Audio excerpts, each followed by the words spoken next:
তোমাদের সকলকে স্বাগত জানাই। আজকে কংগ্রেসের তোমাদের আরেকটা অধিবেশন তুলে দেওয়া হলো, সেটা আরও তাৎপর্যপূর্ণ। 1904, 5 এবং 6 তিনটে সেই ভিডিও তুলে দেওয়ার চেষ্টা করলাম আমরা। প্রত্যেকটা ভিডিও কংগ্রেসের শুনবে, যারা শোনি তারা 1885 থেকে প্রত্যেকটা ইয়ার ধরে আলোচনা করে যাচ্ছে আমি, এবং 1947 পর্যন্ত পৌঁছাবো। ভিডিওগুলো শুনবে এবং কংগ্রেস জায়গাটা হাতে মুঠো চলে আসবে, এবং নেটসেটে বই বা ইন্ডিয়ান হিস্ট্রি আইবিসির বইটা অবশ্যই স্টাডি করবে যে কোনো একটা বই নিয়ে। তা যেদিন যে ভিডিওটা শুনবে তার টেক্সটটা কিন্তু পড়ে নেবে, তাহলে অনেক ভালো লাগবে। সাধারণ বইগুলোর থেকে অনেক এগিয়ে রয়েছে এই বইগুলো, এবং ভিডিওগুলো শুনলে বুঝতে পারবে যে কতটা তোমাদের জন্য জানা স্যার পরিশ্রম করে। তো জানা স্যার নেতৃত্বে পিএসসির জন্য স্পেশাল কিন্তু ব্যাচ চালু হয়েছে।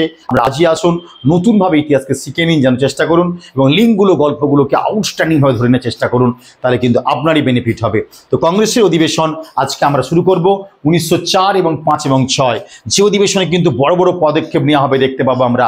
স্বরাজ কথাগুলো কিন্তু আস্তে আস্তে করে আসবে, বঙ্গভঙ্গ স্বদেশী বই করে প্রস্তাব কিন্তু উত্থাপিত হবে, এবং কি হলো না কংগ্রেসের তীব্র প্রতিবাদ সভাগুলো এখান থেকে সৃষ্টি হবে আমরা দেখতে পাবো। 1904 সালে দেখে নাও কংগ্রেসের যে অধিবেশন, সেই অধিবেশন কিন্তু আমরা দেখতে পাবো যে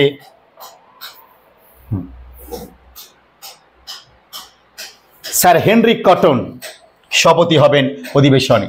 স্যার হেনরি কটন কিন্তু সভাপতি হবেন 1904 সালে কিন্তু অধিবেশনে, এবং এই অধিবেশন ছিল কংগ্রেসের 20তম অধিবেশন, এবং হেনরি কটনের সময়কালটাও দিয়ে দিচ্ছি 1845 থেকে 1915 সাল পর্যন্ত।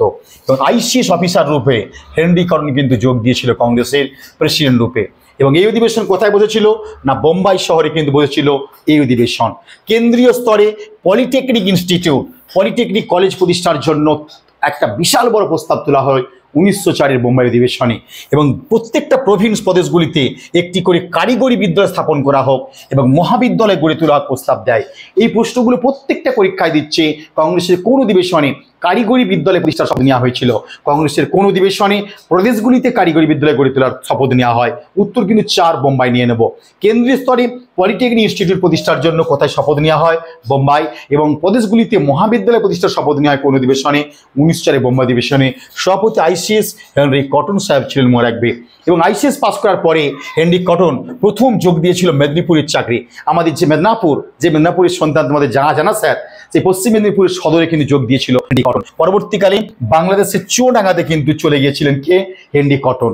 বাংলাদেশের চুয়াডাঙ্গাতে চলে গিয়েছিল হেনরি কটন, এবং সেখানে তিনি কিন্তু চট্টগ্রামে গিয়ে চাকরিতে জয়েন করেছিলেন, ভালো করে মনে রাখবে।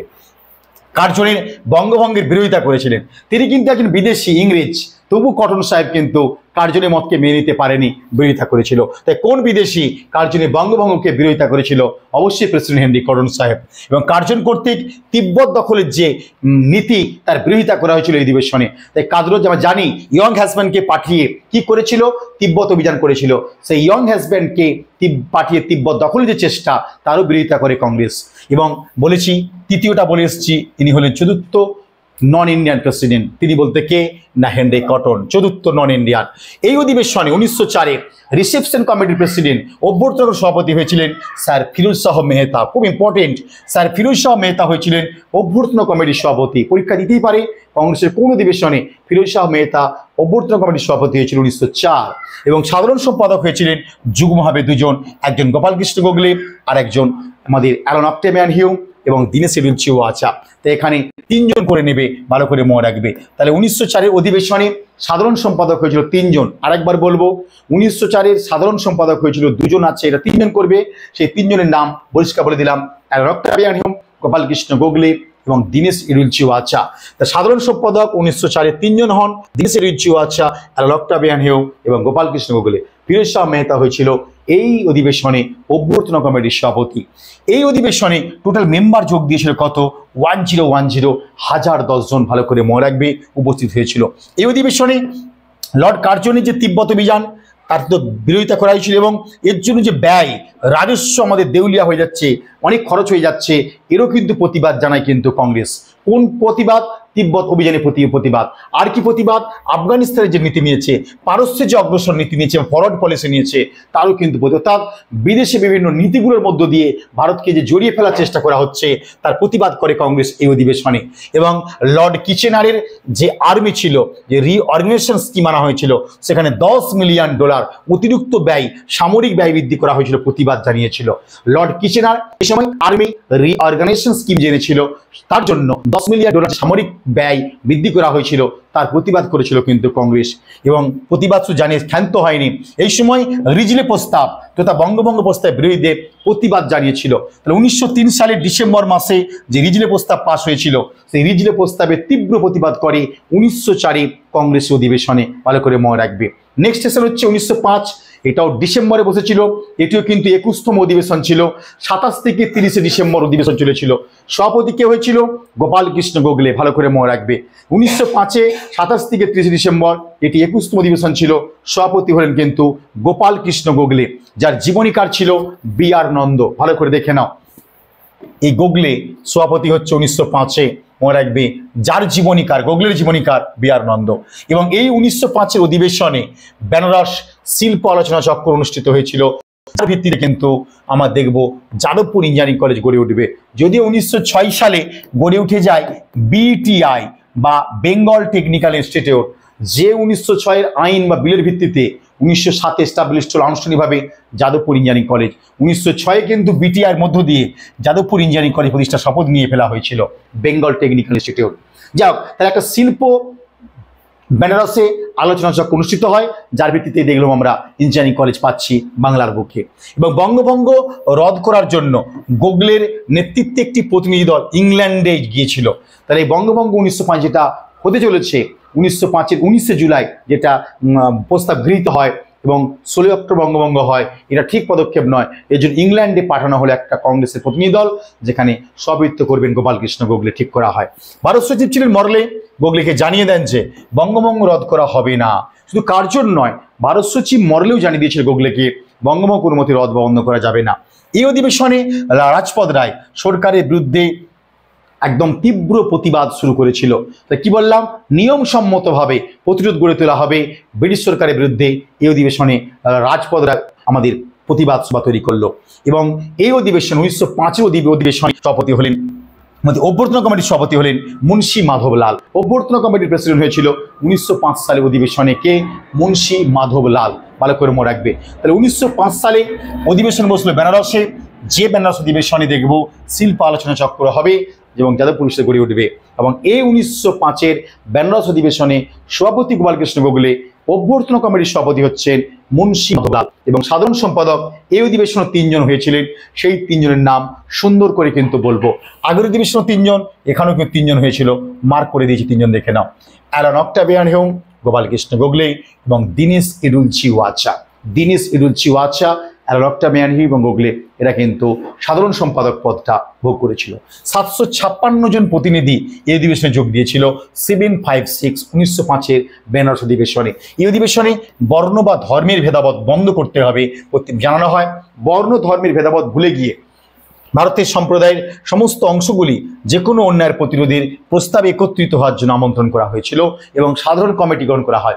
সকল ধর্মের মানুষ, সকল ধর্মের মানুষ ভেদাভেদ ভুলে গিয়ে ঐক্যবদ্ধভাবে অন্যায়ের বিরুদ্ধে প্রতিবাদ করা হোক, এবং এর জন্য একটি সাধারণ কমিটি বা জেনারেল কমিটি গঠন করা হয়েছিল। এই অধিবেশনে রাজনৈতিক অস্ত্র হিসাবে স্বদেশী আন্দোলন ও বয়কটের ধারণা ভীষণ ইম্পর্টেন্ট। স্বদেশী আন্দোলন, বয়কটের ধারণা প্রথম গ্রহণ করলো, প্রবর্তন করলো রাজনৈতিক অস্ত্র হিসাবে 1905-এর বেনারস অধিবেশনে, ভালো করে মনে রাখবে।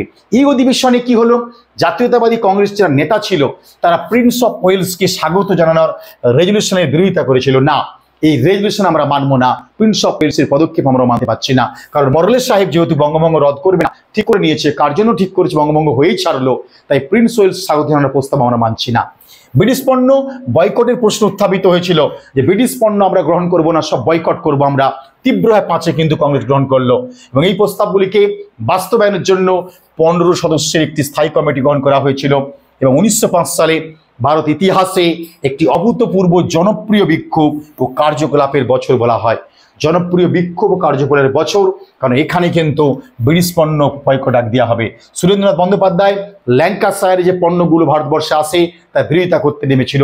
সখারাম গণেশ দেওয়াস্কার বন্যী উৎসবের ডাক দিয়েছিল এই সময় যে বিদেশি বস্ত্র কিন্তু পুড়িয়ে দাও, কেউ করবে না। আর.এন. টেগর কলকাতার বুকে কিন্তু বন্যী উৎসব চালু করেছিল, যে মাঠটাতে, সেই মাঠটাই কিন্তু কলকাতার আজকের আর্য সমাজ, ভালো করে মনে রাখবে। এবারে আসবে 1906 সালের ডিসেম্বর অধিবেশন, 22তম অধিবেশন এবং 26 থেকে 29 ডিসেম্বর চলেছিল 1906। এবং এই অধিবেশন বসেছিল কলকাতা শহরে। কোথায় বসেছিল? সভাপতি কে হলেন? দাদাভাই নওরোজিকে সভাপতি করা হলো। যিনি লন্ডনে ছিলেন, লন্ডন থেকে আনা হয়েছিল 1906 সালে কংগ্রেস অধিবেশন করা হবে বলে দাদাভাই নওরোজিকে। এবং সবচেয়ে প্রবীণতম কংগ্রেস প্রেসিডেন্ট, সবচেয়ে বেশি বয়স সভাপতি হয়েছিলেন তিনি। এবং কংগ্রেসের 1906 কলকাতা অধিবেশনে প্রথম স্বরাজ কথার উত্থাপন করা হয়। একাধিক পরীক্ষায় প্রশ্ন, কংগ্রেসের কোন অধিবেশনে স্বরাজ কথাবোধ উত্থাপিত হয়? 1906 কলকাতা অধিবেশনে তুললেন দাদাভাই কিন্তু নওরোজি। দাদাভাই নওরোজি প্রথম তুললেন এবং স্বরাজের দুটো ডেফিনেশন তৈরি হয়ে গেল। যারা মোডারেট বা নরমপন্থীরা বুঝল ঔপন্যাসিক স্বায়ত্তশাসন, কিন্তু যারা এক্সট্রিমিস্ট বা চরমপন্থীরা বুঝল স্বাধীনতা। তাই 1906 কিন্তু কংগ্রেসের বিভাগ আরও কিন্তু চরম থেকে চরমতর হয়ে যায়, যার চূড়ান্ত নিদর্শন দেখছি আমরা 1907 সুরাটে গিয়ে দেখবো আমরা।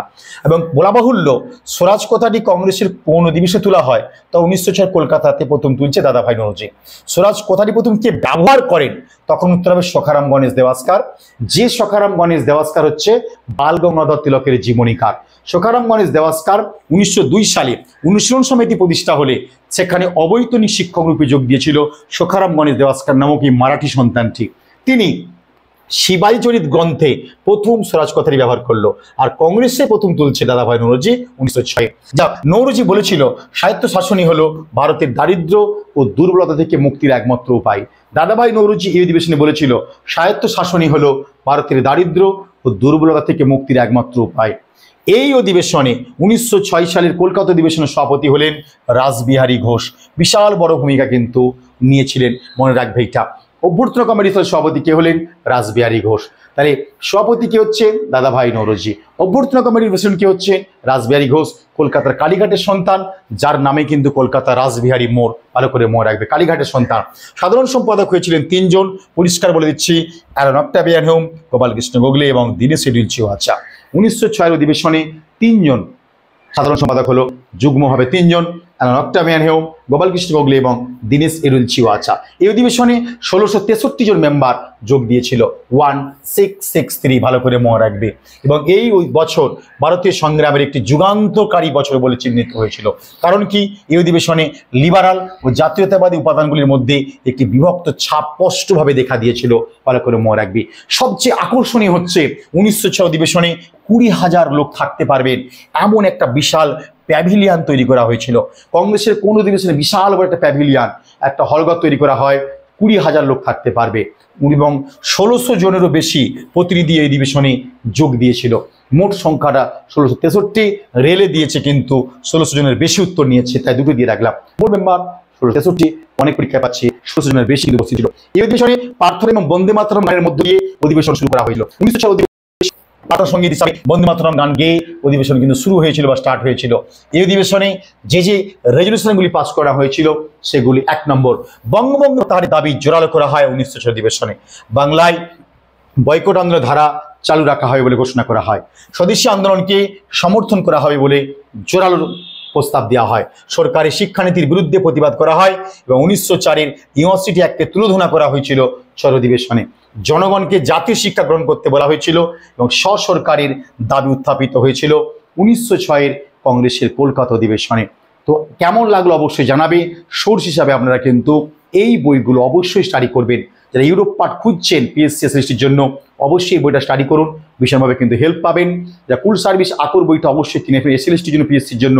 যাদের কাছে মাদ্রাসা বইটা নেই অবশ্যই দেখবেন ইংরেজি ভার্সন বইয়ের জন্য একটা বই অবশ্যই বের করে দিয়েছি, আপনারা স্টাডি করুন, ভীষণ ভীষণ উপকার পেতে পারেন। নির্বিধায় বইটা কিনে পড়ুন, অধ্যায়গুলোর উপর কনসেপ্ট তৈরি হয়ে যাবে। এবং টেক্সট বই আকারে যারা পড়তে চাইছেন বইগুলো কিনবেন। পিএসসি নিউ ব্যাচে আসুন, কিন্তু অনলাইনে সম্পূর্ণ অনলাইন ব্যাচ, সপ্তাহে 4 দিন করে ক্লাস, মাসে 16টা ক্লাস জানা স্যার নিজে নিচ্ছেন। প্রত্যেকটা ক্লাস কিন্তু আকর্ষণীয়, অভিনবত্ব। আপনারা যেভাবে শর্ট প্রশ্ন এমসিকিউ অল্প অল্প পড়ছেন, এতে কিন্তু আপনি র্যাঙ্ক করতে পারবেন না। অপরকে হারাতে গেলে আপনাকে জানা স্যারের কাছে আসতেই হবে। দিল্লি আসুন, বেঙ্গলের সেরা ইতিহাস ক্লাস, একমাত্র ঠিকানা জানা স্যার। এবং পিএসসি এসএসসি নেট সেটের জন্য কিন্তু জানা স্যারের পার্সোনাল ব্যাচে আপনারা চলে আসুন। বাড়িতে আসতে পারেন স্যার অফলাইন রবিবারের ব্যাচ, নতুবা অনলাইনে সপ্তাহে 4 দিন করে, মাসে 16 দিনে ক্লাস চলছে। সমস্ত ক্লাস নেন আমার এই দুটো পার্সোনাল নাম্বার অবশ্যই যোগাযোগ করবেন আপনারা 9903209080 এই নাম্বারে 9903209080 এই নাম্বারে অবশ্যই যোগাযোগ করবেন বা হোয়াটসঅ্যাপ করে নিতে পারেন। একদম টেক্সট আকারে যে পড়াচ্ছি যদি পড়তে চান এই বইটা একদম হুবহু আপনারা পড়ুন, প্রচুর কিন্তু হেল্প পেয়ে যাবেন। WBCS দিচ্ছেন তারা কিন্তু ইন্ডিয়ান হিস্ট্রি বইটা কিন্তু অবশ্যই দেখে নিতে পারেন। এই বইটা দেখবেন আমরা দেখে নিতে পারেন, সেটা হচ্ছে ইন্ডিয়ান হিস্ট্রি বইটা। আর এই বইটা পড়ার পরে প্র্যাকটিস সেটের জন্য আরেকটা বই কিন্তু বের করে দিয়েছি বোধ ভার্সানে, প্রিলি এবং মেনের জন্য বাংলা এবং ইংরেজি ভার্সন একটা বইয়ের ভেতরে খুবই দাগ কাটবে বইটা পড়লে। তো আজকে এই পর্যন্তই রইল, কেমন লাগছে জানিও। আবার দেখা হবে নেক্সট ভিডিওতে। কংগ্রেসের প্রতিটি অধিবেশন কেমন লাগছে একটা লাইক একটা কমেন্ট আশা করছি। আজকে এই পর্যন্ত রইল, প্রত্যেকে ভিডিও শেয়ার করবে এবং অন্য বন্ধুদের কিন্তু চ্যানেলটা দেখার জন্য অনুরোধ করবে। বাই।